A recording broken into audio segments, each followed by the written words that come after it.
สบายดีทุกคนสำหรับเรื่องเล่าในคลิปนี้ไอ้ไล่จะนำเอาเรื่องเล่าของฮีใต้งูมาเล่าให้ทุกคนได้ฟังเป็นเรื่องเล่าของครอบครัวหนึ่งที่ว่าเมียนี่ได้ฮิตเที่ยงกันมีปากเสียงมีฮิตเที่ยงกันว่าคือว่านี่ฆ่าเมียตายด้วยการเอาปืนแก๊ปนี่ยิงเมียฆ่าเมียตายแล้วก็มาฆ่าตัวเองตายนำกันอย่างสยดสยองเป็นเรื่องเล่าที่เกิดขึ้นจริงอยู่ในหมู่บ้านของไอ้ลายเองเนาะเกิดขึ้นวาง2-3 ปีหลังวางบ่ดนนี่มีครอบครัวหนึ่งเป็นอันนี้ไอ้ลายเบาเล่าซื่อจริงเบาเราซื่อจริงเลยเนาะก็อนุญาตนำเจ้าของเรื่องแล้วก็ญาติพี่น้องของยายตุ๋ยเด้อไอ้ลายเขาเอาคลิปนี้เอาเรื่องนี้มาเล่าเพื่อเป็นอุทาหรณ์เป็นคติเตือนใจ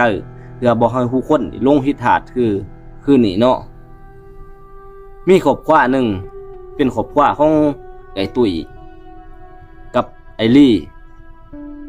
แล้วก็มีลูกชายอีกคู่หนึ่งเป็นอายุก็ประมาณ2-3 ปีนี่แหละชายแล้วนะ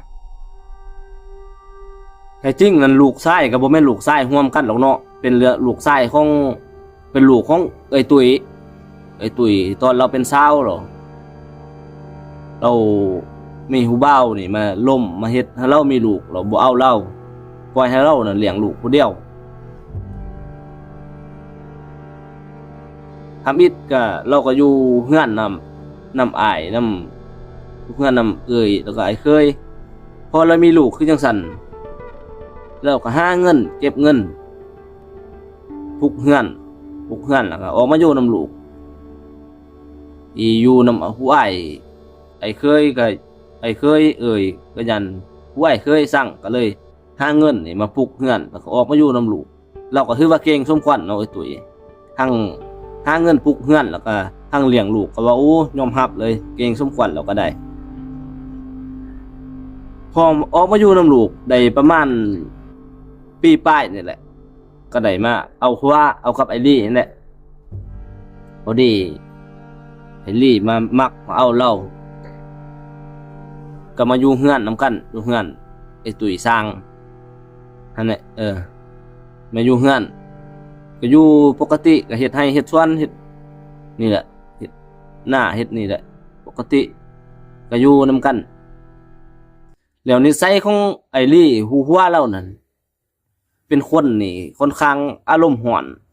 มักหิดเถียงกันกับลูกกับเมียแล้วก็ติดยาเสพยาติดถือว่าอาการหนักแล้วแหละมีมือหนึ่งไอลี่นี่ได้เสพยาบ้าแหละเสพร้ายเลยมื้อนั้นนะเสพแล้วเราไปเสพอยู่บนอื่นแล้วก็กลับมาเฮือนเสพแล้วเรากลับมาเฮือนกลับมาหาลูกหาเมียเสพร้ายแล้วร้อนมันเนี่ยมาหอดเฮือนแล้วร้อนผู้ใดเคยเสพเคยร้อนก็คือหูเนาะว่ามันเป็นแนวใดไอ้ลี่นี่ก็เสพร้ายแล้วก็มาเฮือนร้อนหาว่าเมียนี่หลักลิ้นเบ้าหลักลิ้นสู้ทางๆที่เมียนั่นแต่งอยู่ขวากินหาหัวเฮาว่ากลับมาได้กินเขาหอมหน้าหอมตากันนะก็แต่งกินขวากินหาว่ามาคิดเที่ยงกันว่าเมียนี่ลิ้นเบ้าลิ้นสู้คิดเที่ยงกันนักเลยมื้อนั้นนะไอ้ลี่ก็เอาปืนแก๊ปมายิงเมียเราคิดเที่ยงกันซะนั่นเพราะฉะนั้นก็มายิงเมียเรายิงเขาโตหัวนี่โลดขมับหูนี่เลยต้มไอ้ตุ๋ยก็ล้มลงไปนอนกองกับพื้นกระซักกระดินหลังจากนั้นก็เอามีดจับสะบาตานี่ฟันหลังเมียเราเพื่อว่าซ้ำยันบ่ตายแห่นะก็คิดว่าเมียตายแล้วก็เอาปืนแก๊ปนี่ยิงตัวเองตายอมปากกระบอกปืนแล้วก็ยิง ยิงตัวเองตายไปนำกันกองนอนข้างๆกันหั่นให้บ้านได้ยินเสียงปืนเสียงฮิตเถียงกันเขาก็เลยมาเบิ่งทางญาติพี่น้องแล้วก็ชาวบ้านหากันมาเบิ่งมาก็เห็นนอนอยู่นอนจมกองเลือดอยู่อันว่าไอ้ลี่กับเอ้ยตุ้ยนะแต่ว่า